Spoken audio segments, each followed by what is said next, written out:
Sıla-i Rahim akrabalık ilişkisidir. Akrabaların akrabaları sormasıdır, ziyaret etmesidir. İyi günlerinde, kötü günlerinde birbirlerinin yanında olmalarıdır. Günümüz dünyasında maalesef yaşadığımız bu çağda artık insanlar bireysel yaşamı tercih etmiş. Herkes adeta sosyal medyayla akraba olmuş, ellerindeki telefonlarla, internetlerle.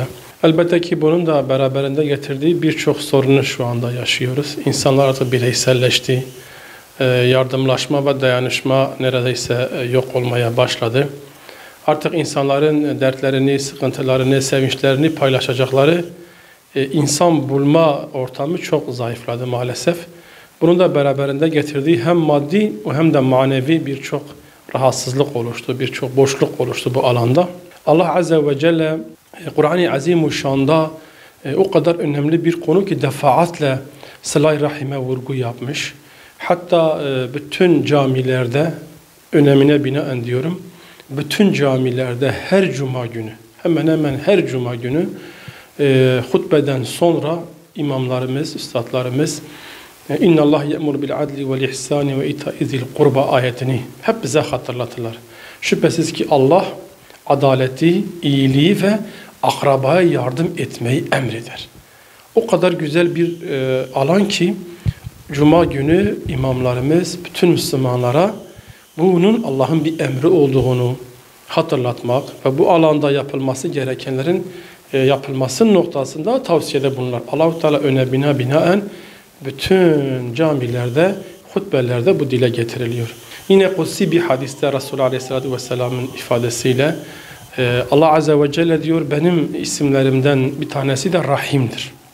Ben bu Rahim ismimi, sıfatımı, ismimi Sıla-i Rahim'e verdim. Sıla-i Rahim diyoruz. Yani Allah'ın o Rahim isminden geliyor. Dolayısıyla Allah Azze ve Celle kutsi hadiste buyurduğu gibi diyor, akrabalık bağlarını güçlendiren, akrabalık bağlarını gözeten, akrabalarıyla ilişkilerini canlı tutan insanlarla ben de ilişkilerimi canlı tutarım. Ben de onlara merhamet ederim, yardımcılar olurum.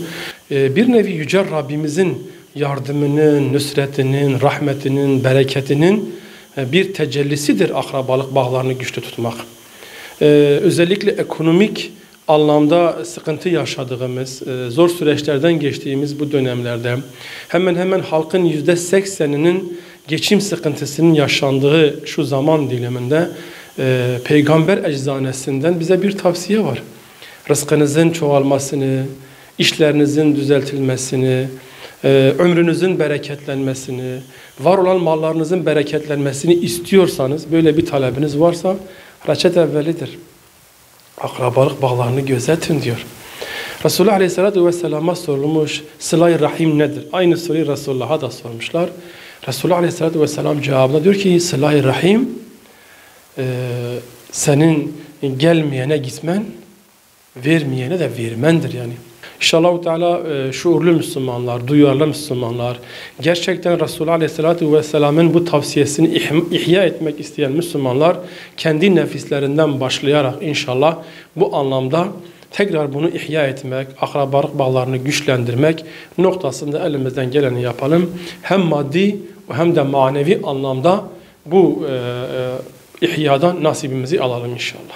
Şu anda zaten bütün herkesin malumudur, özellikle hani medya olarak siz belki daha çok vakıfsınız. Ciddi anlamda bir zarar görmüş yani. O eski bağlar yok. Bayramlarda ailenin büyüğü kimse, bütün akrabalar oraya toplanır. Yeğenlerle, kardeşlerle, bacılarla, amca ve teyzelerle o büyük evde toplanır, büyük bir sofra kurulur. Hep birlikte orada o bayram idrak edilirdi. Maalesef bugün bir sokak ötesindeki akraba artık akrabayı ziyaret etmiyor. Daha bırakın bir şehirdeki başka bir şehirdeki iki sokak arasında olan, iki mahalle arasında olan akrabalar bile artık birbirlerini ayda bir mi görüyorlar? Özellikle telefonun çıkmasıyla birlikte işte en fazla ilişkileri güzel olan akrabalar bakıyorsun bir telefon açıyor, işte nasılsın, iyi misin, ne var ne yok. Şimdi bu da beraberinde bireysel yaşamı önceliyor. Halbuki bizim dinimiz birlikte yaşama dinidir yani. Birlikte kuvvet vardır, birlikte güç vardır. Fertlilikte bu asla mümkün değildir yani. Çünkü insan sosyal bir varlıktır. İnsan ihtiyacı olan bir varlıktır. Çünkü beşerdir, zafiyetleri vardır, zaaflıkları vardır. Bu zafiyetlerimizi, bu zayıflıklarımızı, bu eksiklerimizi kiminle tamamlayacağız? Akrabalarımızla, dostlarımızla, sevgilerimizle. Son olarak Allah sizden razı olsun. Gerçekten önemli bir mevzuyu gündeminize almışsınız. Yeniden ihya edilmesi gereken, yeniden güçlendirilmesi gereken bir konudur. Ümit ediyoruz ki bu ümmeti Muhammed'in şuurlu Müslümanları, duyarlı Müslümanları, herkes kendi çapında bir örneklik gösterir. Bu bağı yeniden güçlenmesi için atılması gereken adımlar atılır. Ziyaretler yoğunlaştırılır. İyi günde, kötü günde akrabalarımızın yanında olmayı, onların dertleriyle dertlenmeyi, onların sevinçleriyle sevinçlenmeyi hayata geçirelim. Çünkü bir gerçek vardır ki dertler paylaştıkça azalır.